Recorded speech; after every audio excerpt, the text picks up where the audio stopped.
come to Cambridge, come study with us. And I was excited. I didn't know that like what engineering is going to be. In 2012, you created FollowMeTo. We were shooting it for 1.5 years. In my opinion, we were already dating for half a year. In Natalie's opinion, we weren't dating at all yet.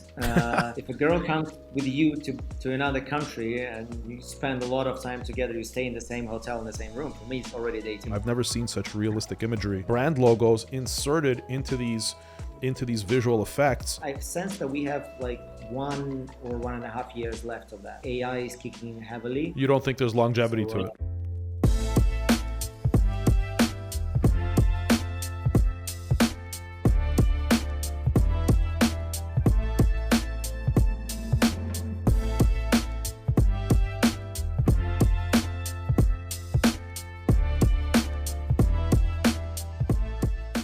Welcome back to Rise Podcast. Thank you for joining us again. Rise Podcast is the life stories of accomplished individuals.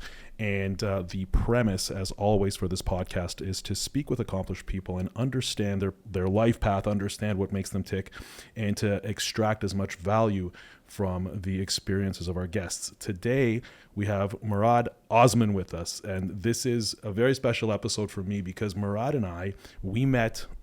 Murad, when did we meet? I think we met in 2018, if I'm not mistaken. Yeah, it was like 5 years ago, I think, already. It was 5 years ago. It was 5 or 4, maybe, yeah. 5 or 4. Pre-pandemic for sure. Pre-pandemic for sure. And it was in Monaco. It was at the Monaco Influencer Awards. I remember. I believe you and Natalia were either nominated or you won some awards. We won the previous year. The year before, we won the Influencer of the Year. And that year, I think we were nominated in one category and then judging something. I don't remember. Okay. To be honest. It was a while ago. I remember Valeria was nominated. That was one of our first kind of, I think, glamorous trips in Valeria's career. And it was, when we got there, it was all star-studded. And I was playing down how excited I was to meet you and Natalia because I had been fans of your work previously. So I was playing it cool. Actually, we went out to dinner. I don't know if you remember. The 4 of us went out to dinner. Yeah, of course. And we chatted. When we first met, we met at the Hotel de Paris, I think. Yes. At the outside terrace, yeah. That's correct. That's right. That's exactly what it was. And that was a great trip. That was a great experience for us. And obviously it was incredible meeting you guys. Since then, you've had 2 kids now. You just had another baby, right? Yeah. Not as many as you guys, but we're heading there. You're getting there. I mean, two going from 1 to 2 is no joke. Yeah, actually, I think I saw somewhere online that when you have 1 kid, it's okay, but when you have 2, that's already like super difficult. So when you have 3, it's not like scaling, it's not geometrical progression. So it's tough, but it's not like going from 1 to 2. Which is completely different. Yeah, it is completely different. You know what? From going from 2 to 3, I felt was easier. Listen, it's easy for me to say that it was easier because I'm like a traditional man who, So I mean, with all respect to my wife, like I can say that it's easier, but I'll probably offend my wife, your wife, and all the wives around the world for making that statement. But sure. Yeah. But in any case, look, congratulations, and you have 2 boys now, right? Yeah, we're screwed. It's 2 boys now. 2 boys. Too much energy. It's a beautiful. If it was a boy and a girl, that means that we can we're done. Now with 2 boys, there is always going to be the question is like, okay, what should we go for the girl? Knowing me, it's gonna be 3 boys for sure. So I'm like, that's why I'm hesitating. It's actually funny. You remind me of a funny story when we did the ultrasound for the third child. On the 3rd pregnancy, I found out that it was a boy. The nurse, it was actually a Russian nurse. It was a Russian technician, and she accidentally told me. I had gone back to say to her, "Can you please write it down on a piece of paper?" And I was gonna not look at it and give it to like the cake maker to put the pink or the blue, and I was gonna do a gender reveal party. So I walk up to her. And she was Russian, and she sees that I speak Russian, and she said to me, and I said to her, "Can you please do me a favor?" And I was going to ask her to write it down on a piece of paper, but before I finished my sentence, she said, "It's a boy." And so Oh, so shit. I'm standing there. But I it's like 20, it's the 21st century. She should know that you maybe not gonna wanna know the gender yet. she she felt very comfortable because Valeria and I were speaking Russian with her. We saw that she spoke Russian, so we spoke Russian to her. So she felt this camaraderie to us. So she thought, because she's not actually in Canada. This was in Canada.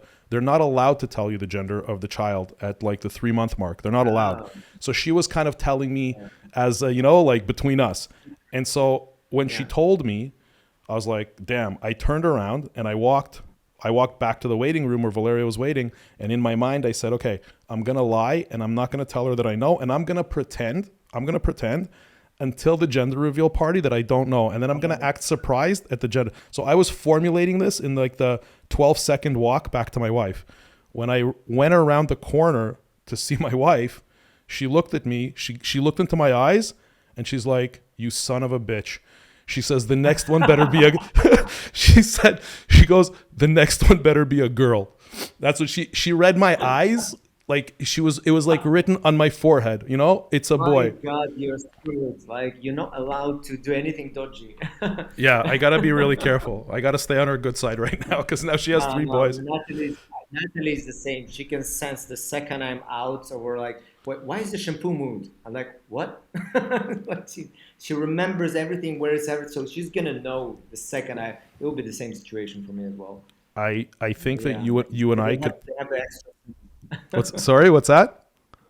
They have an extra sense that like they will always understand that something's going on. Like they will see it now because I cannot lie. Like I cannot even pretend to lie. Like she would see anyone can see me lying, like for sure. But I think she would go in a second. She would understand that something like the lips are moving differently. Like she Yeah, knows. they know. They know. The They best, know. best, best not to lie to them. I think that you and I could probably have a whole like episode, a whole podcast episode, just on the adventures of being married, especially to to powerful and strong and smart women. So I think we could do that. Maybe that'll be my next podcast, the Married Files. But I want to jump into your story. So what I do for this podcast is I prepare a little bio. So I write a bio based on the research that I do on my guests. And as I mentioned before, the entire premise of this podcast is to really speak with my guests and to understand, first of all, to provide the context as to what their accomplishments have been to date, and then to really jump into their story and learn how they got to where they are, and how they kind of operate and function. So bear with me while I'm going to read what I've written about you. So give me a second here. So here I go. Murad Osmann is a remarkable photographer who transformed his passion for photography into a worldwide phenomenon. With over 4 million Instagram followers and millions of views across social media and traditional media, Murad's work beautifully blends human connections with breathtaking scenery. His iconic FollowMeTo Project was created in 2012 with his then girlfriend and now wife Natalia, and captures hand-in-hand journeys across stunning landscapes. His work not only continues to go viral on a regular basis, but it also has redefined the entire travel photography industry. As a top travel influencer, Murad's impact reaches beyond digital fame. He's created a highly acclaimed book titled Follow Me To, a journey around the world through the eyes of two ordinary travelers, making him an inspiration for photographers and travelers alike. Murad's imagery speaks a universal language, reminding us to explore the world and embrace its stories through every photo. In addition to his groundbreaking work in photography, Murad is also a critically acclaimed film producer, contributing to the 2018 film Leto, the 2020 film Persian Lessons, the 2020 film Sputnik, and the 2016 film The Student. Murad has been featured in Forbes, Business Insider, Adweek, ABC News, Huffington Post, and Harper's Bazaar. Is that about right? Did I get it right? Yeah. Yeah. Good for you, man. So, look, your work, your Better that it creative was work. you What's saying that? self-presenting. It's better Sorry? that it was you saying that because I'm very bad at self-presenting. So it's good that you said it. I find it's odd. I think that accomplished people in their respective fields, they fall into two camps. They're either, I think, kind of they're over promoting excuse me, they're over promoting themselves to the point where they seem arrogant, or they're under promoting themselves to the point that they're extremely Yeah, that's modest. Those are the two camps. I still don't know. I know which one my wife falls into, and I've been trying to train her to come to the other side a little. So that's the case. So no, you're very modest. your work has, first of all, it's evolved. I mean, you started Follow Me Too in 2012, and just for everybody who's watching and listening, I'm gonna explain to them what your work is, and they'll, if they haven't up until now realized what your work is, they're gonna understand what I'm gonna tell them now. The photos that you take are the photos of, it's Natalia, and she's going back like this, like she's putting her hand back, and she's basically pulling you in a direction, and you're taking a photo of her pulling you somewhere, and obviously the amazing the imagery that she's pulling you towards. And a lot of the times you do beautiful sceneries, landmarks, and the way you create the photography is second to none. You've also evolved, as I follow your work, into doing this in a video format. So you're using, I don't even know how to do what you do. Like it's cutting edge. You have flying turtles, and you have, you know, things flying around like whales and stuff, and it's breathtaking. So if anybody hasn't seen it, which I'm sure everybody has, but if they haven't, you can go and see it. So that's the work, and that's what, you know, you're most recognized for. You also have this production company, and I remember when we met in Monaco, you were telling me about your production company and the work that you do, and I didn't fully understand your business model there. And those films that I mentioned when I read your accolades, those are a very small example of the films. I believe your kind of filmography and your list is much longer than that. Is that correct? Yeah, yeah, a bit. Yeah, yeah. We've been in a, well, actually, like the production business progressed at the same time as the FollowMeTo project started. So it's the two businesses going simultaneously together Okay. in Okay. 2010, 2011, 2012, those times. Okay. And look, you're like in Russia, you're an icon. People know who you are. Anybody that I know who's in the entertainment industry, or just in general, everybody knows who you guys are. Yeah. So, and you guys travel a lot. I'm assuming that you're still on the road, you're still traveling tons, and you're still creating all of this content. Well, with two kids, it's not as easy as it I expected it to be, and all those, like it's gonna be fun traveling. It is fun, but like with two, it's gonna be like, so we're gonna have two nannies now, because we work a lot, so we do need the freedom of movement, but still, it, it's not gonna be as spontaneous as before, like when you can just hop on Of the course. plane and then just go. You have to plan, like, oh, is the baby gonna sleep, or like when is it gonna sleep? Is it gonna be jet lagged? So, and we don't know and want to be dragging our kids to the places where we travel to, because I mean when they're super young they're not gonna remember it, but we do want Yeah. to take them on the journey with us when they are comfortable, when they're gonna value those places, and we don't want to be those parents who just leave the kids at home and just travel. But we want to take them on with us, but reasonable places, like Yeah. not You know, dragging them everywhere. no, of course, of course. Like you're talking, you know, you're speaking to me, and I understand you completely because I continue to go through this. You know, I'm still at that stage in my life. Our youngest is 4 years old, so I totally get it. You know, but what I do want to say, which I've noticed, and I think that unless you are in the industry like I am, and unless you're as deep in the content business as I am, you wouldn't have noticed this. But due to your circumstances, I see that you're transitioning into creating content that is more, I guess, applicable to your life now, in the sense that, like I saw with Natalia, that recent piece of content that you made with, that, you know, with her with the two kids, and she was kind of struggling and like all the Yeah, hectic, and yeah. then you had that the actor, Yeah, I the was about to comment that I was actually, it was me shooting it, so I was helping. yeah, So the kids, I'm sure. So you've adopted it, but you know, yeah, the yeah, short of course. form videos that you now create are more of these viral natures. They're, you know, they're not the, you know, they're not what you've kind of built your viral brand with, but you've transitioned due to your circumstances, I assume. That's always a debate within us, because I personally know what's gonna be very popular and that's gonna go viral, and the kind of content like the family content, but my artistic vision is always in conflict with the just creating content for it going viral. I'm not satisfied, but I don't know, like, because as an example, like we have a video of us diving into the pool at Mykonos, like it's a I saw that heart-shaped pool full of flowers. with the Like flowers. I don't know, it got with the flowers, it's full Yeah, full yeah. with rose petals, and it got like I don't know 3 million views, like tons of reposts. Like back then, it was a big number of I don't know 100,000 reposts, something like that. It's a very big number. And then I got like I don't know a video in Japan that took me 9 days to produce and shoot, and like was very well sophisticated and crafted. and that I don't know got like 200,000 views. So I'm always trying to stay true to my artistic vision. With Natalie, it's a bit easier because she's like that. We can implement the kids content in there, like more fun, more joking around, um, and that will fly well. With my page, like Murad Osmann page, it's a bit more Hmm. difficult because I do want to leave it visually distinctive, but want to implement other things. So that's why you would see us jumping on the CGI collaborations, like building graphics, videos, short format travel videos, but still trying to maintain the same pose. Because at the end of the day, this is like the core project that we want to evolve into something that's always evolving into. We have other pages that we can create other ideas, like on Natalie's page, as you said, we can play around For and sure. show the family content more.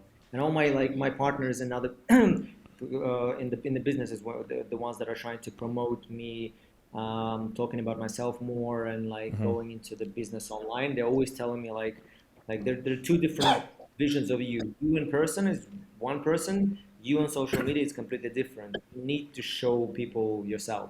Like, and that was always my. I'm like an outgoing introvert, like a very introverted person Yeah. that just clicks and opens up. Like naturally, I'm an introvert. I don't like being exposed, but my whole life has been exposed. I don't know, like 20,000 Of people course. talking on a show or something. Yeah. So Yeah. this is like making me bipolar. Yeah, no, I look, I very, yeah, I completely understand what you're saying. It's such a, it's this consistent conflict between the Yeah. artistry and like between the creative vision, the need for performance in terms of attracting views, and then the third component to that, which is probably something I'm guessing you're struggling with because it's something that we struggle with, is the monetization side, because then you're creating content for the purpose of making money. So it's like these, you have these kind of three separate needs from the creative, like from the content that you need to fill. So no, I completely understand what you're saying with that. But look, it's a creator's kind of, it's good, and it's a double-edged sword, right? I mean, it's good because it Yeah. allows you to progress in your career and do what you do, but that's It's one of the just pitfalls. I still want it to be fun, and that's my main problem with Instagram. That in a way it kind of kills fun with all their algorithms and what they're doing and what they're implementing. I mean, I love their strategies. I love that they want to do something, but then at the core, I feel that they're not really supporting creators. I think they are just running after money. Whereas if you look at YouTube and how they support the creators, I think that their strategy is good. Even TikTok, in a way, it allows you to grow. It allows you to, if you create engaging content, not always just leads you to one specific path and one kind of content. Like if you're a photographer, like for me personally, I think Instagram is killing photography. I mean, they said Really, that they're going to bring back the algorithms of promoting photos, but in a way, it's not. Like, as if you're a photographer, it's really hard to progress at the moment if you it's start from scratch. it's interesting that you say that. So I have okay. So I have a couple of comments. I have a couple of comments on this, and then I want to jump into your life story because that's what this podcast is about, and I really want to make sure I get to that because there's a ton of value in that story. But I see your point about, so the two things in terms of Instagram supporting creators. I think Instagram is now starting to promote create, not promote, sorry, support. They're starting now. I Yeah. feel that they're making an attempt because I had a business back in like 2000, between 2014 and 2016, 17, on Facebook, and they weren't. I didn't feel that they had that support. There was a lot of. It was hard to reach them. You couldn't talk to them. There was no support. There were no programs. They weren't trying to help creators. They weren't trying to help them monetize. And as you know, as everybody knows, Instagram is owned by Meta, which is the parent company of Facebook. Instagram is trying more because now they do have that competition from YouTube. They do have that competition from TikTok. So I feel it because with Valeria and even with my relatively small audience, I'm now being reached out to and being offered support and being offered someone to talk to. So I feel that they're trying, and I feel it's a No, slower that's for start. sure. Like in terms of support and talking to, that they're not as closed as they were before. For us, Yeah. it's pretty much easy to communicate, to reach out to the office, to talk to get the guidance. But I mean, like algorithmically, that's what I meant. Like Right. algorithmically, Oh, they're I not see. yet supporting the creators. they want you to progress, and as soon as you get to the level of I don't know, big numbers. I don't know, if you're a small influencer, they will let you grow, and as Hmm. soon as you hit the numbers, then it stops. It just becomes flat. You need to always create engaging content, and that's a trap because you lose yourself mentally. Like if you wanna have your own pace, you're not allowed to. Like you cannot, I don't know, do it once a month. You cannot do it once in a week. You always have to do to feed the algorithm with more Yeah. content, more content, more content. And I feel as a not everyone as a creator. I don't feel it's a healthy way of going You're for social media. Whether you're whereas on YouTube you can pull it off. yeah, you're You probably can have right. your own. You're probably. I think. Look, I agree with you to a certain degree, but I respectfully disagree a little bit, and I'll tell you why I disagree. Because if you look Yeah, at yeah. if you look at the if you look at the, I guess, call it the content business or the celebrity business, or call it the content creation business, prior to social media, prior to the algorithms, prior to everything, what I noticed is that the artists that were most successful long term are the artists that continuously reinvented themselves. So if you look at kind of legacy artists like Madonna, for example, she's very much at the end of her Oh career yeah. now, just due to her age. But Madonna continued to reinvent herself. So she didn't stick to one genre of music or one look or one type of videography. She continued to iterate. So I think where I disagree with you is that on these platforms, if you continue to do the same thing over and over again, I don't think it's so much the algorithm suppressing you. I think the audience just kind of gets to a certain saturation point. They've seen the concept, and now No, no, that's for sure. Of you have course. to start Yeah. reinventing I yourself. don't argue with that. Yeah. No, Yeah. no, I don't argue with that. As an artist, you should. Well, that's why you should always progress. Um, what I imply is the algorithms of supporting the artist. I don't yet feel. I know they're doing some actions. I know they're trying to support the artist, but I don't yet feel that they're doing enough in terms of like I th- really yeah, getting your. I Because see when what you you're saying. get your reach, the algorithms kick in and your content is not even shown to your followers. I agree with you saying Yeah. that it might get boring for a lot, but what we realized is when some of my posts go viral again within the like even with posing of Follow Me Too, I get a lot of comments from people that like oh, we forgot we follow you, we didn't know, like because we love your content, we want to see it, but we like the algorithms just gonna hide you. Many reasons for that, but still, I When feel that they should tweak it a bit in yeah, terms of showing it at least to your own audience, not even expanding to the reach, yeah. showing to the people that want to see it. So I look, So I yeah, have I see what you're saying, and I've seen that, but I also have the experience of when I look, because I'm very I'm very close with the data on Valeria's social media, because that's our yeah, main business, and I do see it being shown a lot to her audience. So, but I also think we're not at the same numbers as you. I think your numbers are more than double in terms of audience size than Valeria's are. So yeah, yeah. I mean, It also I depends on the market. It also sorry, depends on the country. It also depends on the country. Like perhaps. each country has different. As soon as my account switches, like for example, when we moved to Dubai, when my account switches there, there's different mechanics kicking. If I come to US and my account switches to US, and actually our number one audience is US, I'm sure different algorithms will kick in. So it depends on the country for sure. It's a bit of a cat and mouse I don't game, right? argue with the US is very different Yeah, in that it's a bit sense. of a cat and mouse game. We moved to Miami about 2 years ago from Toronto, from Canada, because we felt that we reached the kind of peak of what we can do with Valeria's career, and so we moved to the United States just to be closer to opportunities, and also to, when dealing with brands, to when they look at us now, they're looking at us as Americans, so they have their American budget Ah, versus their Canadian budget. that's good. So that was one of the reasons. I want to switch gears a little, and I'd like to jump into your story. Because I'm really fascinated to see how you've done what you've done, in terms of where you came from. So let's start off. Where you? I know you're from Russia, obviously. Where were you born? I mean, I know the answer, but tell me where you Um, were born. it's Dagestan, the south part of Russia. You know where the UFC champion is from, Khabib. Okay, It's okay. a village not far away from like where my village is from. So it's the same region, the Muslim And part of the south of Russia. Okay, and did you grow up in in an artistic family? Like were your parents artists of some Uh, kind? well, it depends because my father's education is musician, but he went to work for real estate. Mom is an engineer, and actually my education is civil engineer. I'm not like I've never had an artistic official degree at a college or university or nowhere. So So why did civil you engineering. at what age did you start feeling that you had these kind of, these inclinations towards the arts?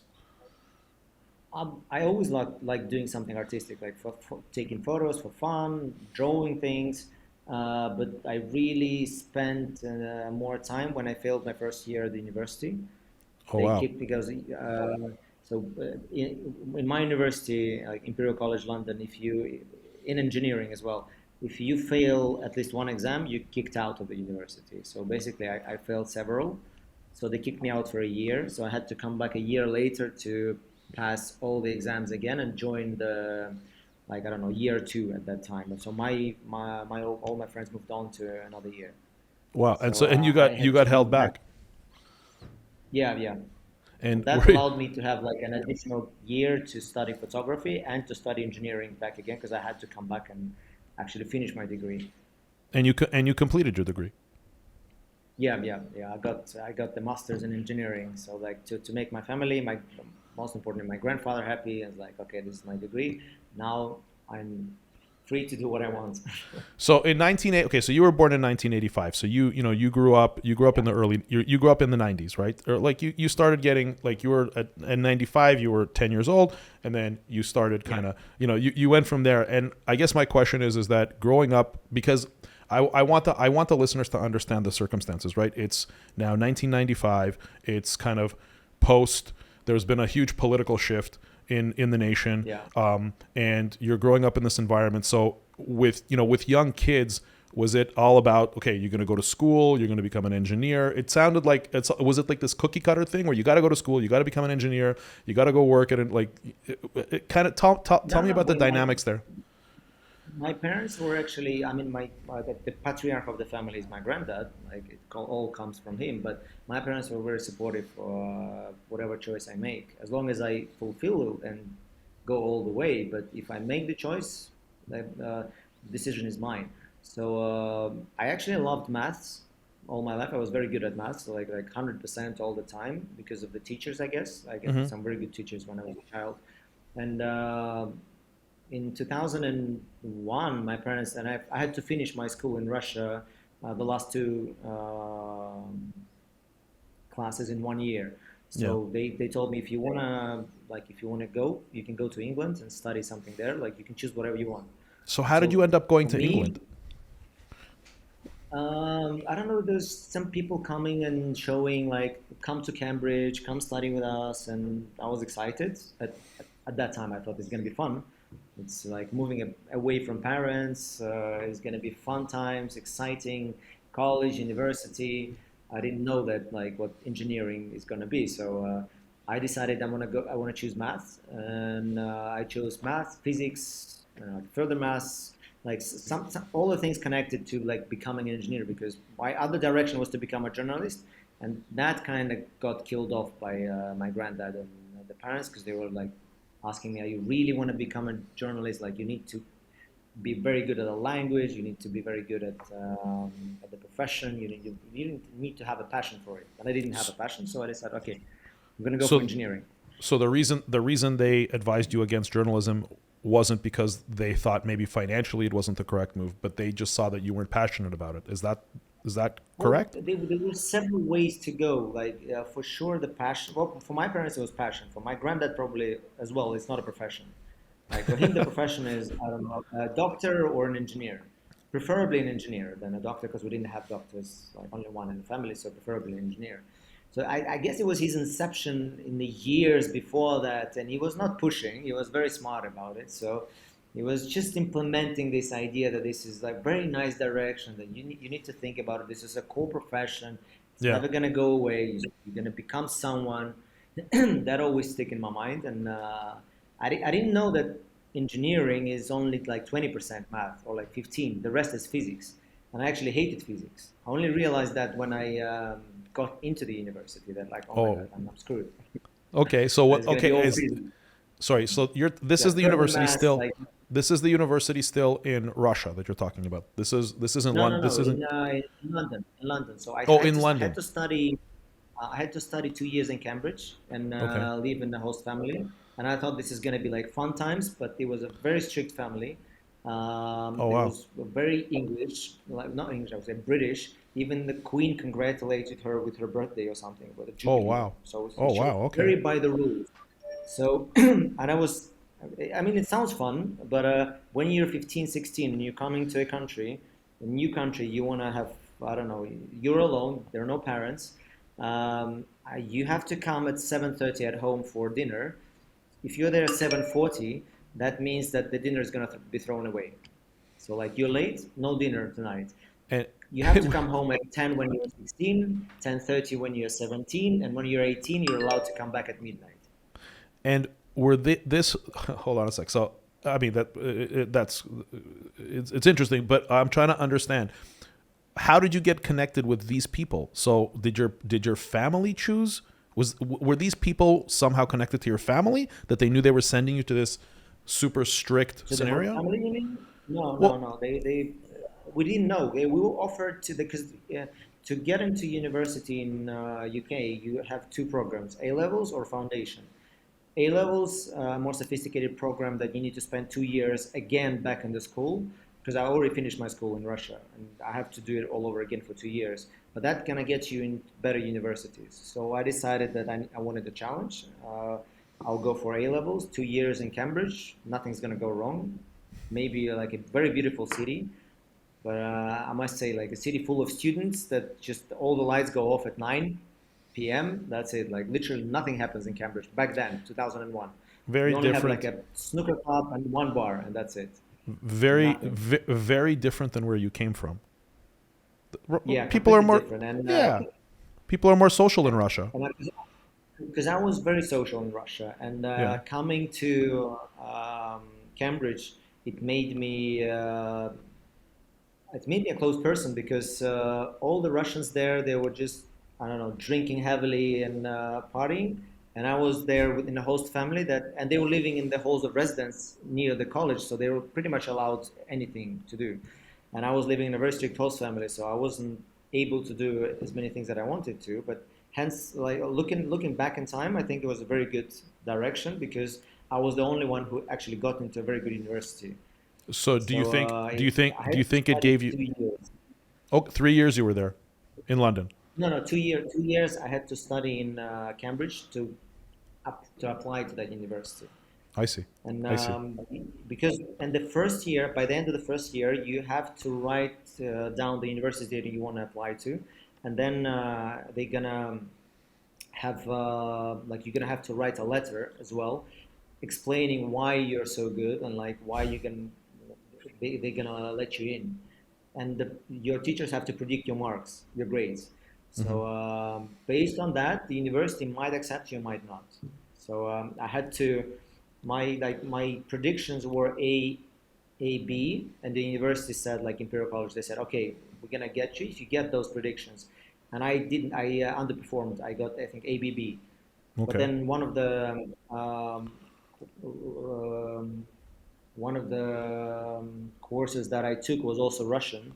So, and they told me like, hold on, you from Russia? You taking Russians at A level? I was like, yeah, yeah, it's like I come from the south of Russia. We don't really speak Russian. And they're like, no, no, no, this is bullshit. Like, we're not gonna let you in with that mark. You told them you don't really speak Russian, coming from So Russia. and that was my first attempt. On the second attempt, I told them again, like I actually called the examiner in college saying like, okay guys, this is my marks. I underperformed like very slightly, but and again told the story that I come from south of Russia. We have like 31 languages in Dagestan, which is true. I just don't know my native language. That's the problem. And I told them like, okay, we only speak mostly a different language. So Russian for us is like a foreign language. They're like, oh, okay, fine. Yeah, we're gonna accept it. So So I persuaded them that that was a good direction. That's that's how they got me in. So okay, so Because I, how yeah, long in total were you needed what? Sorry, I needed to get into good university, so it was like my objective. I set the target, and I needed to fulfill it, and you no did matter it, what. and you did it. Yeah, yeah. How long were you? It's actually my granddad is not happy that I didn't pursue the profession of engineering because Imperial College is number one in the world for that profession, and this year it was ranked number three university in the world. Mhm. So for my granddad, it was like the things that I do now is completely like You've I mentioned, wouldn't say not professional. I gained his respect through the years eventually because he yeah, realized this is a yeah. profession, all right. Because he occasionally he keeps on saying me like, stop dragging your wife all around the world, just sit down, guys, and work. Well, let me But hold on. he Let me. respects it. No, well, but it took a little education for him, right? Like he didn't right away Yeah, understand because he's not from that world. Like is he still around? of course. Yeah, yeah, he still works every day. So okay, So you've mentioned you're obviously you mentioned your grandfather's the patriarch of the family, and you're obviously very close with yeah. him.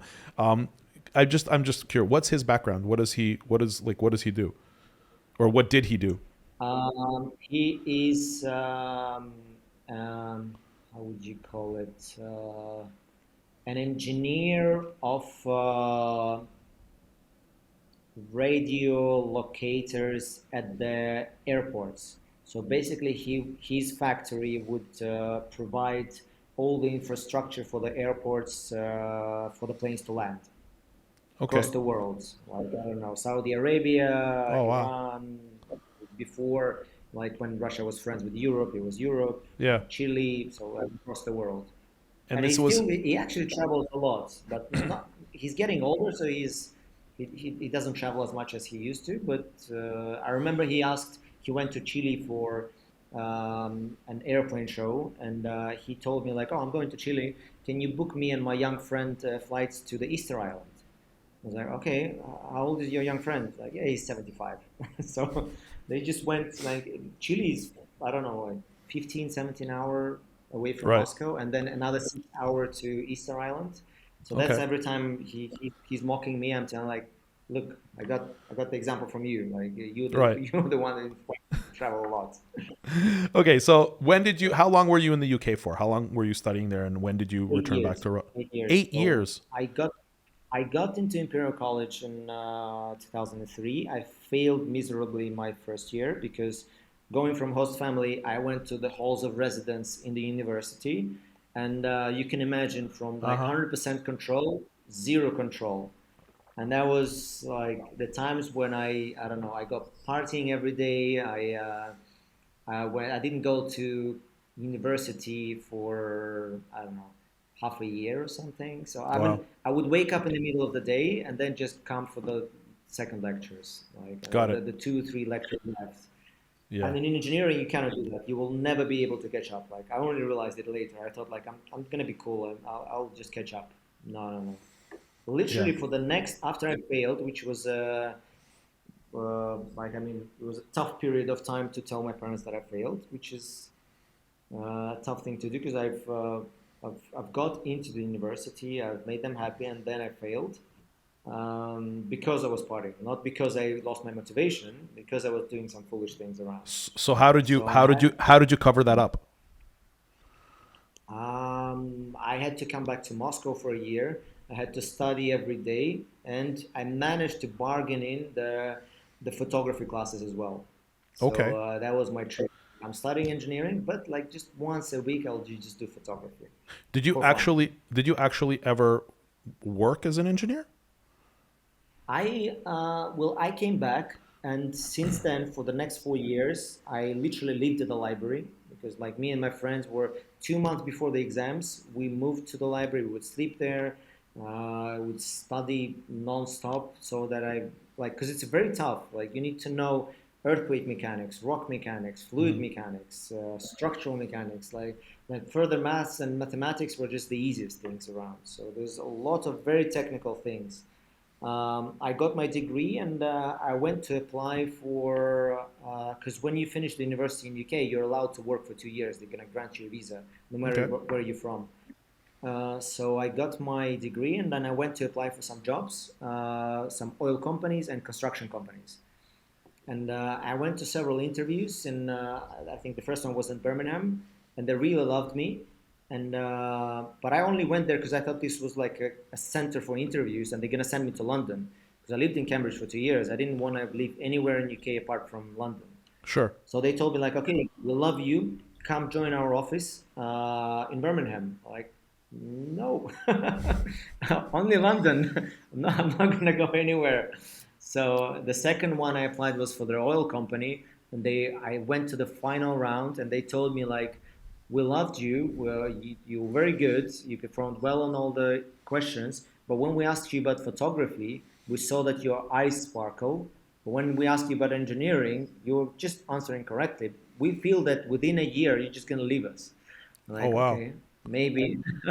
That was So like, so okay, so that hold was on a nice. sec. Let me hold on a sec. Let me ask you something. So that, I mean, that sounds to me like a pivotal moment, right? So you have these professional interviewers, you have this, this company Yeah. interviewing you as an engineer, and when they touch upon photography, you light up, and they read that. They're good at reading people. They need to make a judgment call whether they're going to hire someone or not. And then they called you out and they said, look, you're going to be here for a year, and then you're going to bounce, and you're going to go and be a photographer. So was that a moment that kind of said to you, like, was it like a prophetic moment where you said, "Okay, hold on a sec. Maybe I should be a photographer." I'm trying to establish, is that the moment you decided to pursue photography, or did Um, that moment happen at a different time? that's the moment when I decided that I can go back to Moscow and try doing something on my own. And at the As a same time, photographer, that was the as a photographer, or in no, general? just anything, general, in general. Okay. Maybe engineering, maybe because my diploma work was modular housing, which was just building houses on factories and then Yeah. assembling them within 6 weeks anywhere in the world. Yeah. It became popular 10 years later. Like it's just recently, it's Oh, now like very mod, popular. modular housing Modular, is huge. yeah, yeah, Yeah. Yeah. it's very big now, especially with 3D printers, Yeah. with all the things going on. It would have become a very good profession, and that's what I thought as well. Like this might be a road for me as well in that direction back in Moscow. So, but I actually applied again for an oil company, but not an engineer. I was offered two positions: engineer or translator.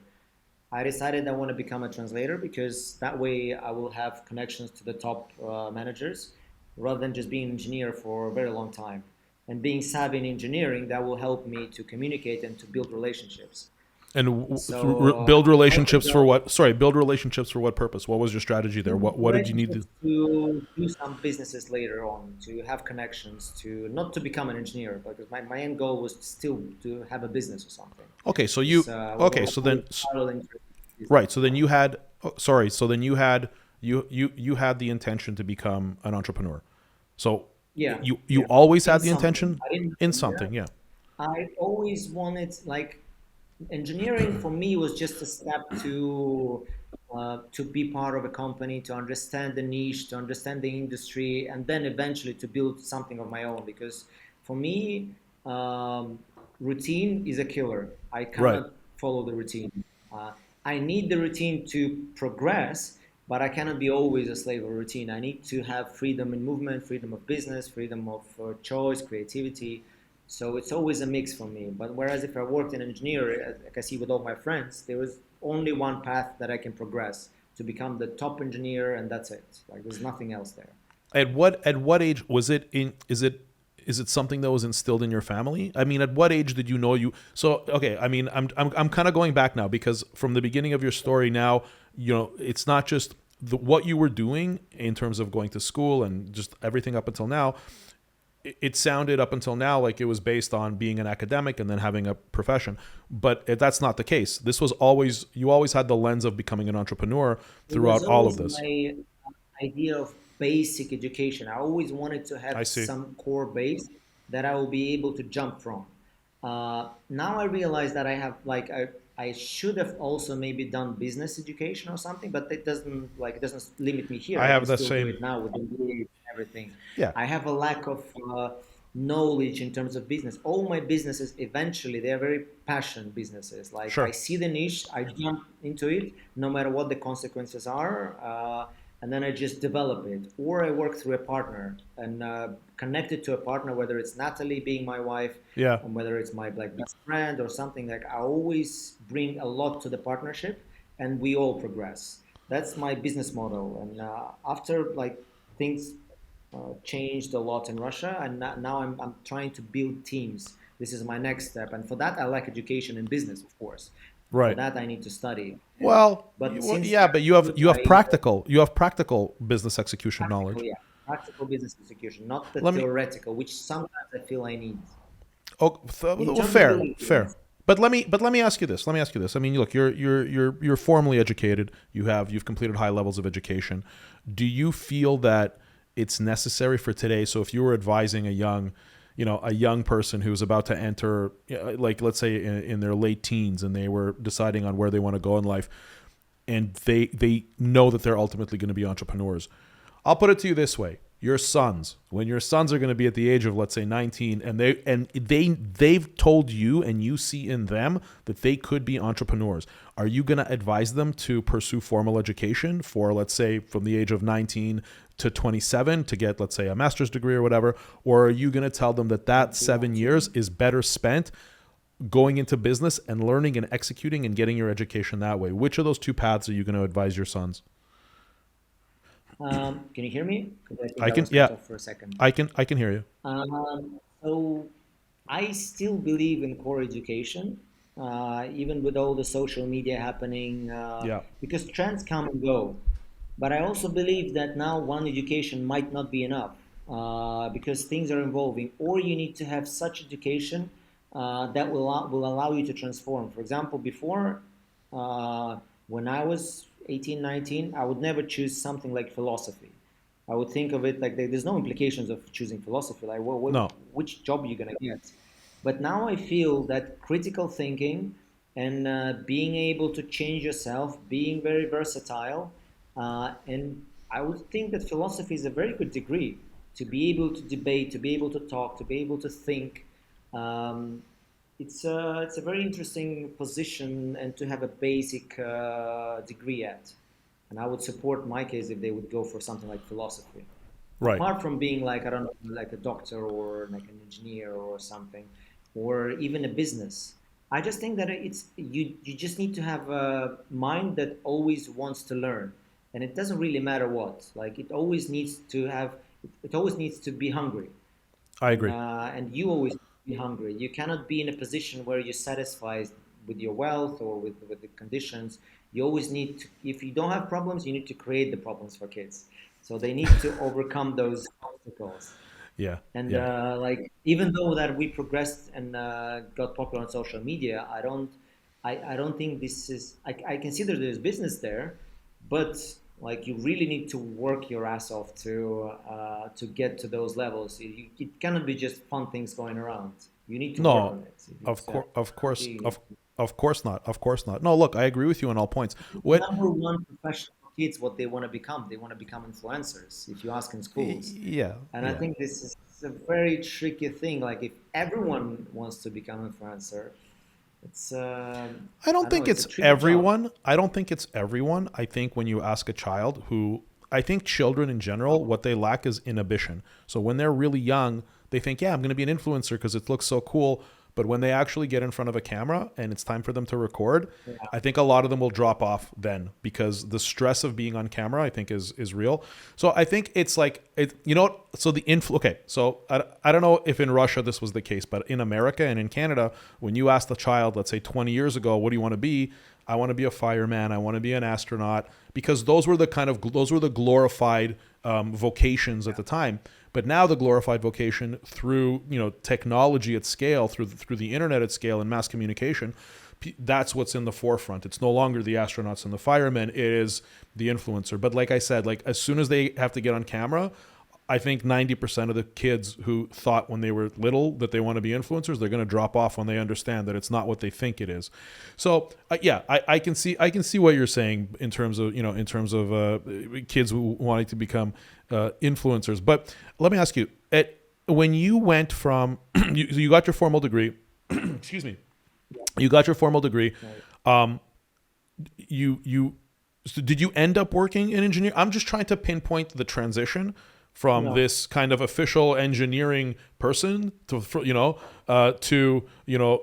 Murad the engineer and this like academic to the transition to become wait for it, a creative entrepreneur, like a creative entrepreneur. So when did that transition happen between those two things? So for 2 years after university, I worked as a photographer. I don't know. I would shoot portfolios. I would shoot commercials for brands, and then 2 years after that, my friend also moved from UK to Moscow. We've opened up a production company. That was the time when new cameras just came out, like 5D Canon, 7D Canon, the ones that were able to shoot nice film look Right. kind of content. And that's when we decided that we're gonna do music videos because he worked in an advertising agency. I worked as a photographer. We decided that we're gonna be like a director, DOP duo. We're gonna create music videos. It's just gonna be fully creative only. There was no obviously there's not a lot of business in music videos, but eventually we obviously moved to commercials. Even Right. though we swore that we never gonna work in commercials. So early So on, yeah, 2 years so I early quit on you did actually working. commercial. Sorry, early on you did commercial work. Like you did music videos. You saw that the demand for music videos. You were probably trying to work with artists directly, and I can only imagine how difficult. Excuse me. I can only imagine how difficult it was to extract budget, to extract money from Yeah, artists, there's right? almost zero budgets, yeah, because the labels wouldn't pay. You have zero budgets, but then when you're young, you find the creative ways. There's Right. always you So can you always do got into something. commercial work. So at what okay, Yeah, so you're doing commercial work and you're doing photography you're doing photography and the digital production. But again, like you also produce full feature like you feature length films for companies. And I remember when we were in Monaco, you were kind of explaining to me and I didn't fully understand, but you would be hired by production companies who are creating full length features and then you would work on those now features. So is we created so our first path would create commercials, and we established ourselves as a commercial production within Moscow, right. and then we moved to feature films in 2014. And since then, we would be a production company, so that we would acquire scripts, we would acquire the financing, we Oh wow. basically package the whole project. So we were not hired. All our films were our films. Oh, I We didn't would go realize for that. them. Oh, I didn't realize that. So then So you would okay, so you would executive produce all of these things. You were truly like, we produce. We would produce. Yeah, so you would take all the risk, you would fund your own projects and then you would yeah, package them and then you yeah. would Me obviously and my sell partner. them. Yeah. You would sell them then to I guess networks, right? Back then there were no networks, but well, almost not networks. But yeah, distributing sales agents, we would attach them. Obviously, our first success was getting to Cannes Film Festival. Then eventually we were 4 times in Cannes Film Festival with our movies. So that in that sense, it always gains you more publicity, and it helps the dynamics of the film. Well, and the credibility too, right? I mean, you're getting credibility. You're at cons like you're getting credibility there, right?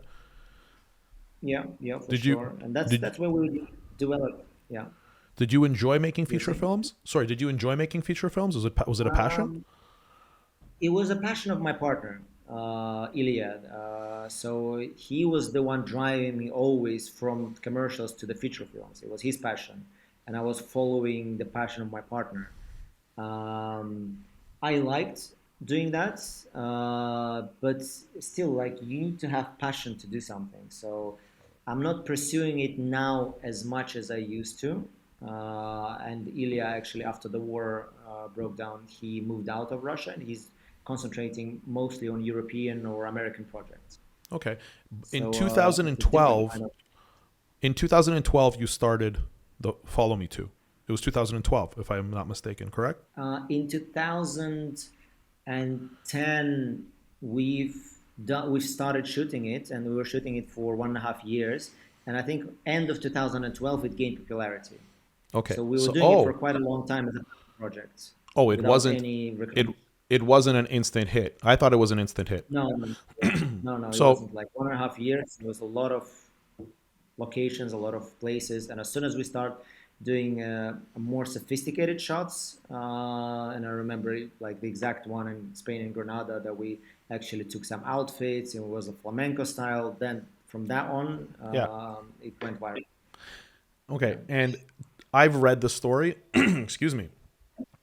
I've read the story about how this originated, but I'd like to hear the story from you about how this concept came, because I read it. It's a very interesting story, but I'd love to hear from you how you and Natalie came up with this. Well, it was a first trip together. In my opinion, we were already dating for half a year. In Natalie's opinion, we weren't dating at all yet. But for me, if a girl comes with you to another country and you spend a lot of time together, you stay in the same hotel in the same room. For me, it's already dating. I So I was agree like, with you. okay. So it was first trip together. I was like, because I naturally like taking photos of everything, and I was taking photos of her. She grabbed me, she pulled me forward.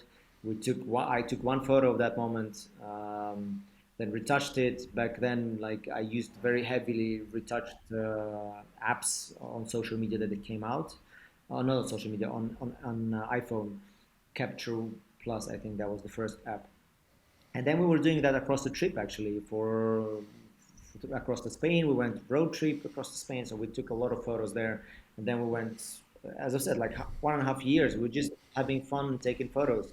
And our friends already like a year later said, some of our friends said like, guys, you have to create something new. This is getting old.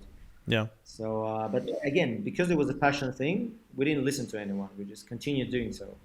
So But it's hold on a sec. I don't know. Sorry, I don't know if you just said. I don't believe you. You actually. I'd like you to tell the story of the moment how the first like the first one came to be, when Natalie pulled your hand and you took the shot of her pulling your hand. That was. Did you? You didn't yeah, just yeah. mention that. No, no, I did in Barcelona. It was the first shot. She pulled me forward, But and it was. but But she what? was she was a bit annoyed that like I was taking Right. photos all the time, and she just pulled me like, okay, I'm So still gonna did you take a snap photo. it? Did you snap it by accident? Meaning, while she was pulling your hand, she's pulling your hand, and you have the Yeah, yeah, camera. Was it by she was accident that pulling, you and she was shot it? like, no, no, no, no, it wasn't by accident. I shot it specifically because she was pulling the hand, and I thought like I need to get some photos, so I might as well get a photo of her back. So And I so still took that photo. when you took that photo of her back, you then afterwards, when you were going through all of your photos, you saw that this was an interesting photo, and you decided to take that photo. So, what led you to believe that based on that one photo, that single shot that you took, essentially, not, you didn't take it by accident, but the scenario happened kind of by accident. When Well, you that like I looked at it, I thought that it's a fun concept. Let us go. So we were working for like an hour and a half. So I actually took like I don't know 10 more photos from in the same outfit in the same location, hello, and then looked at home, just uploaded it. And it looked I don't know. It looked like something I haven't seen online. The POV yeah, angle, and then someone pulling you. It felt like there's a slight connection with the phone, and you have to remember back then the smartphones were just recently yeah. like became a thing. Instagram has recently just became a network where you can share things. I would before that I would just share I don't know architecture or my food or something, and then I instantly When decided like well let it be my gallery of some works that I do. so I used to have that galleries on other websites. Oh, okay. Okay, hold on. The photo or the initial series of photos that you created with this now famous concept of Natalie pulling you, that those initial photos, where did you first deploy those, and at Instagram. what? Instagram. So the Instagram was already around. This was around 2010, Yeah. 2011. It was very early days of Yeah. Instagram. So at what Yeah. point? So you deployed them, and what feedback did you get on the deployment of the first batch It was just to make you continue? How did you know to continue on this concept? I actually like because I like the first picture, and I don't think the first comments were I don't think that because the first photo was rubbish to be honest. It was in front of a graffiti door in Barcelona, which was like literally nothing. You don't even see the perspective photography wise. But I thought like well let me just do six of those and see what happens. Yeah. And when I looked at them, because it was series, and you didn't have any series on social media before, people just again people just uploading food and architecture, like whatever they think in the moment. And Mm-hmm. the quality of those content was more in like there was an app called Hipstamatic. It was just yellowish, burnt film. It was like kind of very cheap content quality wise. Yeah. So when I looked at the six of them, I thought like, wow, let's go for another six. Like, and then when I saw the whole iPhone filled with those photos, I liked the idea. Like, maybe I just continue posting it on my page because When you saw the you didn't grid, have any when you saw the grid, what? series. Yeah, Right. So when you saw your own grid on your profile, the like the grid aesthetic, you liked the grid yeah, aesthetic, and it was that. So yeah. it wasn't so okay. So you continued with it, and this is what I'm trying to establish because I think there are going to be other creators who are in the early stages who are trying to understand kind of where to get that spark and what cues to take on to continue and whether or not to continue on a certain creative concept. You liked the grid aesthetic, you liked the individual Yeah. shots, so it wasn't so much that you got affirmation and feedback from an audience to tell you, Not okay, at first, not at first. right, so this was your creative Only vision, so only you after the ninth post we would start getting people thinking like, wow, it's a concept. We like yeah. it. So they'll hint us the ideas. My friend told me like, you guys need to unite it under one hashtag. Like Yeah, yeah, yeah. so because before I would just put follow me too without hashtag, and they're like, wow, it's a nice idea. So I just put the hashtag follow me too. So when So it you becomes like started, yeah, I like know. a meme. Yeah, yeah. It became a cult. It became a cult following. I mean, like, Yeah. again, I had heard about it prior to meeting you. And so when it, at what point, like, you now have like, 4 million followers. At what point did it start scaling up exponentially where you said to yourself, okay, we've really got something in terms of like mass appeal to large audiences. You were gaining followers, as you said, the United States is your biggest audience. When it started scaling, did you at some point, like at what point did you say, okay, this could be a business, I can leverage this to monetize? When did that happen? At what point did that exponential growth start going? It happened like there was some minor growth. For example, the Reddit website, Yeah. they posted up first, and that got like a lot of views, but it didn't give me like a big recognition yet. It just got me like a small minor community recognition, which was fun to notice. Like, wow, these guys noticed me, they loved it. It was just fun to observe. And then I got an email from Daily Mail in UK Yeah. magazine. They emailed me saying that can we write an article about you? And I thought this was a spam, like why a magazine is asking to Yeah. write about us. You have to remember back then it was like the media was the powerhouse of Yep. the publicity, so it was not like social media. It's definitely So I shifted. It's replied, definitely shifted since then. of course, This now is of course, this is the media. This conversation is the media now. yes. Of course, no, that's for sure. But back then, it was like all these huge websites, magazines. They had Yeah. the power. Yeah. You almost didn't have voice on social media. It was just like posting fun things around. No messages. No, I don't even. Only maybe Twitter had some power back then, but nothing else. Yeah. So we got the email. I replied to them, and they put us. They put an article on the main page, and we were above the news that Pope, I forgot which one, Pope Benedict, I forgot the number. The first Pope to resign in 600 years, and we were above that. And I emailed them like, guys, I think you have a mistake. We're above the news of the Pope resigning, and they're like, no, no, we're cool. Stay there. So that's when I realized that social media has the power.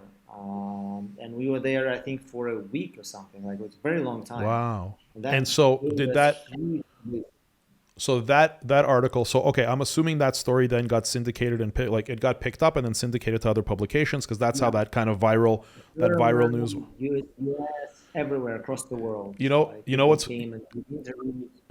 you know what's funny? Just to take a quick tangent, it's funny that we're talking about this because as we speak, uh, there was a post that Valeria did with her and I, and the big thing about us is our age difference. I don't know why, but the media goes nuts for our age difference, and it's like this scandalous thing that I'm so much older than her. So actually, as we speak, because I have my full name under like Google Alerts, and I keep getting them. These new things are picking us up where it's like this scandal that I'm 18 years older than my wife, and it's, meanwhile I'm like, guys, like in Russia this is a normal thing. Everywhere else, and like, just in America it's like this big problem. But anyways, so I understand the kind of this viral news cycle situation. So you feel that kind of viral news cycle being picked up, syndicated, all Yeah. over the world, that created even more. Did you see a correlation in your follower counts growing at the same time that this happened? Since then, they were growing, and because the I would say the offline media really promoted it well. Uh, it a lot of and actually even till now, a lot more people know about the project outside the social media Yeah. rather than just follow our followers. So if you say about have you seen a shot of like a girl pulling his like her boyfriend or someone into the shot standing backwards, a Yep. lot of people like know about this shot. Right. But So then yeah, what led into the Forbes feature, the Business Insider feature, Adweek, Huffington Post, like these because are all now mega mainstream.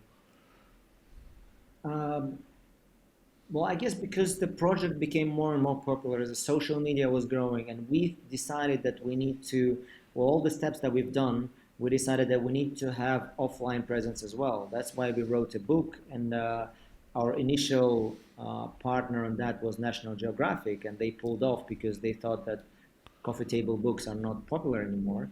And then we got another publisher in US, and we actually got to number one in the travel category in Amazon and lifestyle as well. So only because they didn't produce much stock, we lost the position because it took them 2 or 3 months to print again all It's those sold. books, and It's that sold they lost out. the momentum we It's had. they, So they yeah, it's sold out. It but it sold was out that fast. yeah, it was sold out fast, and again, like we reached number one position, which was very good. Uh, but we didn't pursue that. So we decided, okay, like the book is done, on to the next one. We did an offline exhibition in Art Basel during Art Basel in Miami at the Versace Mansion. So Wow.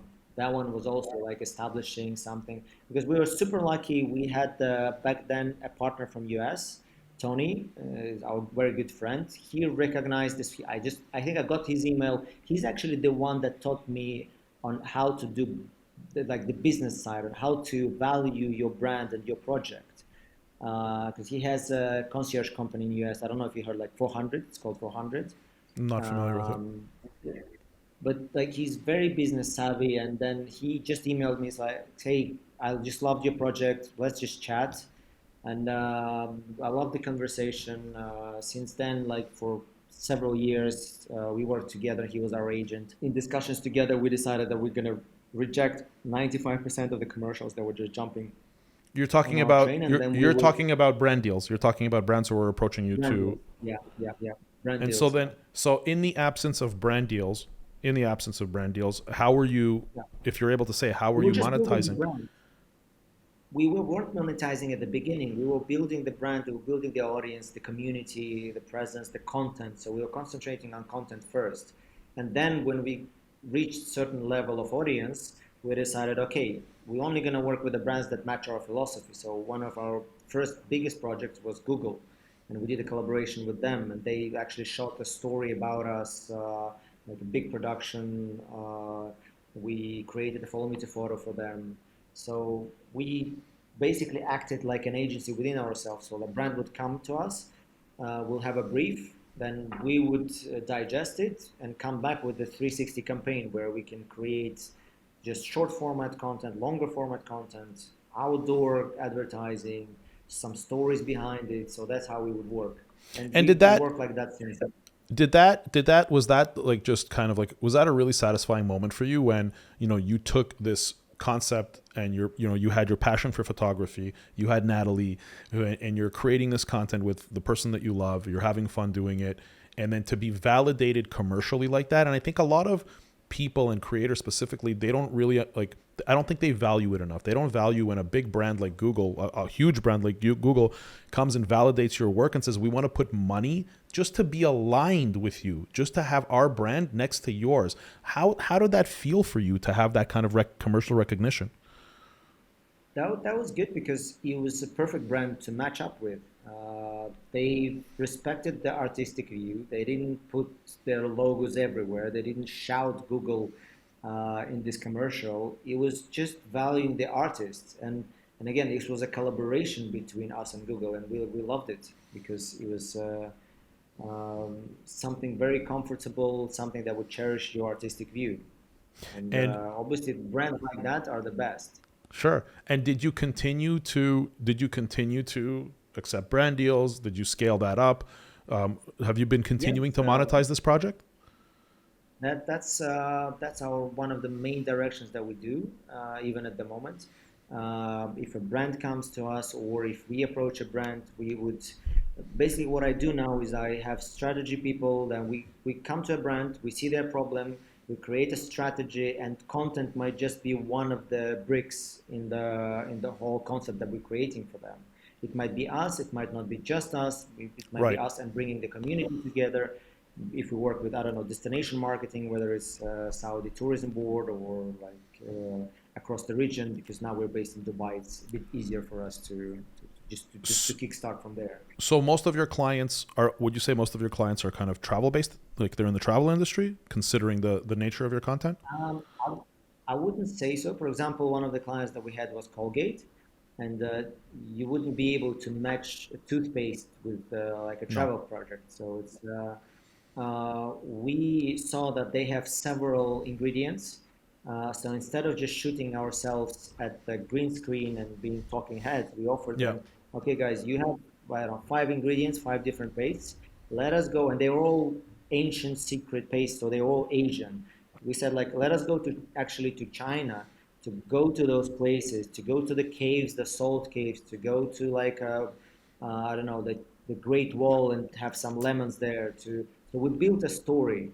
So what was built was like one big video that united everything without the presence of the brand. We would put the brand link in the bio, and then create a landing page where we would tell stories of exact region where we went to with the branding. Like it will be like Colgate sponsored, Colgate together. We went to tell the Colgate stories from, I don't know, Guilin in China where they had the hills, the beautiful hills, or the Daxia where they had colored fields, or the Great Wall. We will tell the story of the monks. Natal will be narrating it, and she will then create an event, or like a yoga event, which Colgate would be a sponsor with. So that kind of a digital approach and digital strategy that helped us to get very high results for them. So they're super happy.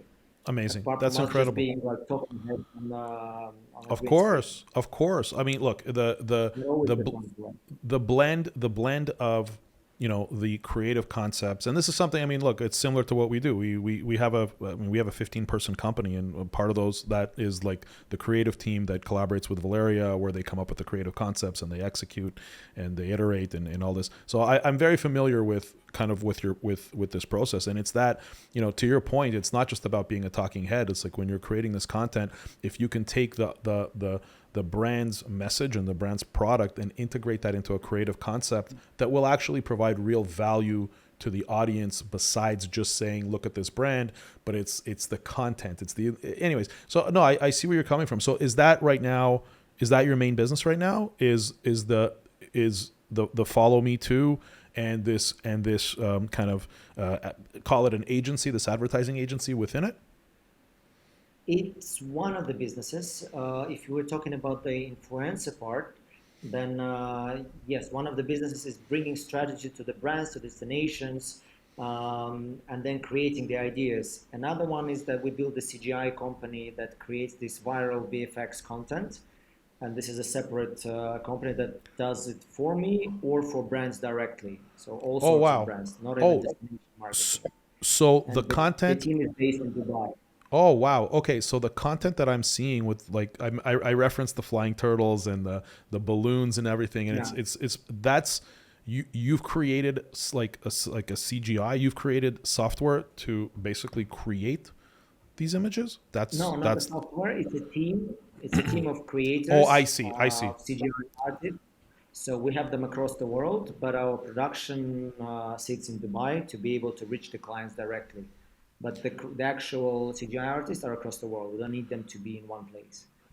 I have to That's say I have to say that I'm sure that there's other people doing it too, but I've never seen such realistic, and it's a compliment to you and your team. I've never seen such realistic imagery anywhere. Like I've never seen anything. And look, I consume a lot of media. I'm in this business and I consume a lot of media, and I truly haven't seen anything like what you guys are doing. So then your business right now is people, like companies will come to you to basically, yeah, and you know like what? I've seen it. I've seen it. finance. Yeah, yeah. Sorry, I apologize. You refreshed my memory because I remember seeing in your content, I remember seeing brand logos inserted into these visual effects, that the visual effects Yeah, themselves yeah, are very, I think that's a very yeah. interesting concept, and I think that you're on the cusp of, I think, something that could be very explosive, because the the imagery, the video that you're creating with these kind of fantasy illusion style, concepts, to be able to, it really pulls in the audience. But then to be able to incorporate the logos in a relevant way of the brands, I think is genius, and I think that's something that definitely needs. If you're already not overwhelmed by the amount of brands like looking out to, like contacting you to create this kind of work for them, and I think you will be, because it's very interesting. I think US is a good market, but we haven't decided to move to US yet, and I think that will be a very good market for it. But I sense that we have like 1 or 1.5 years left of that, because the content is always evolving and AI is kicking in heavily, and soon it's just gonna be typed to text for this, even for these VFX things. You're just gonna type it, and things will happen and appear. You don't think there's longevity So to it? I think there is. I think there is in terms of artists, like because I'm gonna have a team, I'm gonna have the relationship with the brand, and whatever happens, my team will evolve into Right. whatever new things are coming up. But this exact content, I think it's not gonna live for long, Well, I one and a think half years maximum. I think what the AI will do, it'll just make you more efficient. It'll make you more efficient, and Yeah, then your the people who are currently creating these concepts for you, they won't necessarily. Um, it's not like they're going to lose their jobs. Their jobs will just change, so they'll be more. yeah, Their work will be optimized. They'll be spending time more on the creative aspects that can't be done by a machine, and they'll use the machine to do kind of the grunt work along the way to get it done. No, look, it's incredible. And in terms of the movie business, are you still producing movies, or you've gotten away from that? well, so for influencing, we had the agency, the CGI, and then we just one last thing that we have is the bespoke travel agency. Is that after COVID, we Oh, okay. realized that luxury has been redefined, and we were doing a lot of trips, like 3 trips per year with us, with me and Natalie, where we would curate and select people that will join us, whether it's entrepreneurs, restaurateurs. So it will, basically for us, it will be a networking trips, because on the journey, people connect a lot more than they do on a day-to-day basis. Hmm. And our WhatsApp groups, they remain active for years to come. People create businesses together because you create connections. So after COVID, we realized that luxury has been redefined, and people don't really value the five-star hotels as much as they do. They value the five-star experiences more, Yes, yes. and You're they want absolutely right. Yep.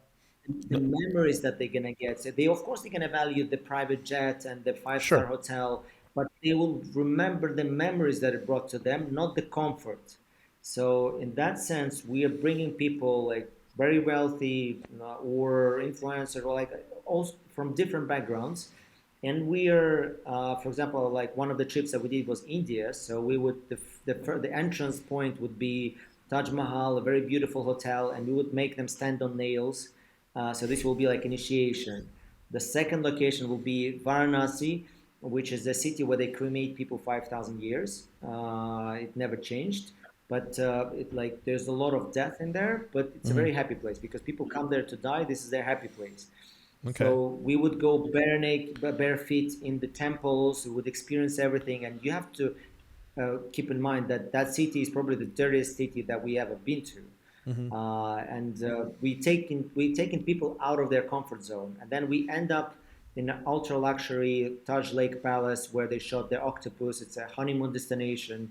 So we would always throw people from their comfort zone to luxury to poverty to luxury to poverty to experiences, so that they just the only thing that they will remember is the memories, the positive memories and the experience that they got them. They're not going to remember the five-star I agree. value of the hotel, I but they agree. remember the fun times. You know what? So that's what I we do agree. now. I was recently, you know where I was recently? I was recently just on this point of, remembering experiences and not necessarily being about the luxury.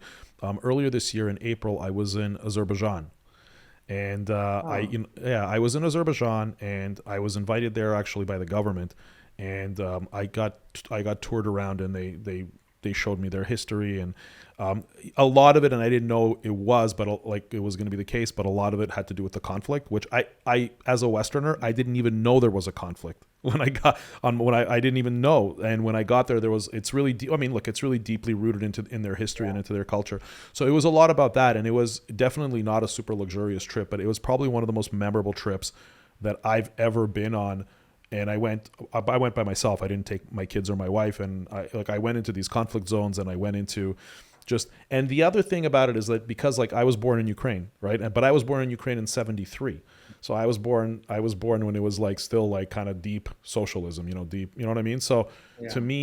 to me, seeing Azerbaijan, which had the remnants of the Soviet times, kind of growing up, being raised by parents who were the product of the Soviet Union, it was really interesting for me. So, anyways, my point is it's a fascinating trip, and if you're offering these kind of things where it's not just about here's a jet, here's a 5-star hotel, here's some like Yeah, yeah. lobster ravioli, that's great. So, but with this travel company, are you doing small groups, large groups? Like, if let's say if I wanted to go with my family, is that something that your company would arrange? That's that's what we're that's what I'm trying to do in UAE at the moment, or to get the funding to expand into concierge service. Yeah. So basically, it will be like a bespoke agency that has the expertise, that's able to support if you're just to design a trip, even if you're an individual, basically, and to Right. support you throughout. It will be like a subscription basis, and then we because we know the places, we know the maybe the secret gems, and it's very well connected with the mind, body, and soul, because Natalie has a space in Moscow called Ashram, where it's about yoga, meditation, standing on nails, sound healing, some massages. So it's very like it's about indeed about your mind, body, and soul, and the trips are concentrated on that. So we would meditate as well in the, I don't know, we went to Egypt, we would meditate in the pyramid at night, we would sing mantras. And I'm a Muslim, I had some of my friends are Christians, some of them, none of us is like pure Buddhist. So, Sure. and it's not connected to religion. It's about transformation. So in a way, it's like a transformational travel. We want people to transform and be different from one day when they join the journey and when they quit. I love it. I So love it. It's interesting. the One next of the one, one of the things, and the reason I'm really resonating with what you're saying is because one of the huge values of being influencers, more so Valeria than myself, is the experiences. So, as an influencer at her scale, and I'm sure you know this, you get invited to these things all the time, where either brands or tourist boards, like we were in Dubai for the opening of the new Atlantis at the Royal, and yeah. those types of experiences, those types of curated experiences that a lot of these brands and tourism boards are putting together for influencers, I think for influencers such as yourself and such as Valeria and Natalie, like that's such a valuable part of it, and you can't get that kind of experience and access today unless you are kind of in the industry and you do have an audience. But the fact that you're offering it to anyone, you don't have to be an influencer to have these kind of curated experiences. I think that's great. Would you say that your social media, like your call it what it is. I know I don't think you're gonna like this word. I don't think you'll like it, but that your celebrity, because you are a celebrity, because everybody denies that they're a celebrity. Nobody wants to say that they're a celebrity who has audiences your size, but you are a celebrity, and Natalie's a celebrity. Do you feel that your celebrity and your social media is that currently what's fueling all of these businesses and all of these opportunities for you? Not the production one. because for that one, I have an expertise of 10 years, so I can basically build a production house in any country. So that's what I'm doing as well in UAE. But the influencer part allows me to reach, like it opens the doors. Right. People don't say no at first, and that it's a huge advantage for me because they will listen at least. And if I'm Right. offering them something they don't like, they're gonna reject. But at least they will listen. So the first step for me, and it's a huge thing for me, like it's Sure. an instrument. It allows me to open doors. And again, because like we already in Dubai for 1.5 years, and for me, it's like an American during the gold fever. So every day for me is like a new day. I restart myself. It's like a startup. So Yeah. that influence allows me to break the barriers, and Yeah. that's very helpful, especially in these times. Yeah, I look, I agree. You know, from a top of funnel perspective, you know, top of funnel when you're looking at various opportunities, you know, for us, and I'm sure like from what you're saying for you, I think that's one of the big things that being an influencer is all about. And I think that when influencers become when people become more realistic and mature about what it is, it really is the doors that it opens in terms of opportunities and experiences. And it's a I feel it's like a very rich life, and I don't mean it in a way that it's a rich life from a monetary perspective. Although there are obvious financial benefits to having an influencer and to having influence, but it really is about the experiences, which is great. Murad, what's next for you? Where are you? I mean, you're still a very young man, so where are you going with this? You just had your second baby, as we talked about before. You have various businesses, various projects. I believe you're between Moscow and Dubai, from what you're saying. Is that correct? We're in Moscow now because Natalie gave birth here because her doctor is in Moscow, Hmm. and that was the only reason that we came back here for summer. But more, generally, we moved to Dubai. Yeah, Yeah. Okay. that's our base. That's where we're building businesses there in terms of social media presence, in terms of the travel agency, and we're also thinking of bringing the well-being space in Dubai because they are actually very much into it, about into meditations, into something new, and we meet cool new, cool different expats on the sound healing sessions. That's actually where we met a very cool young Arab guy that helped us to obtain the golden visas there. He just Okay. went to Natalie's sound healing session, and I would have never approached him myself because I didn't know his position. I didn't know that this person exists. But he's young, he's cool, he's keep a very cool guy. We became friends since, but Yeah. we met on a sound healing session. So that's Amazing. a very huge instrument as well Absolutely. now. Absolutely. Absolutely. Murad, thank you. Thank you for doing this. I really appreciate it. I was actually really flattered when I reached out to you and you quickly responded yes. I honestly didn't even think you'd remember me because it was so long ago that we met. Oh, of course, I But remember you guys. thank you. Thank you. Follow Look, you what you do and your culinary thank you. adventures. Thank you for your support. Look, thank you very much. Hopefully we're going to see each other in person someday. And Yeah, all the best to Natalie. Congrats again on the babies, thanks. wishing you guys all the best. Thank you. Thanks for having me.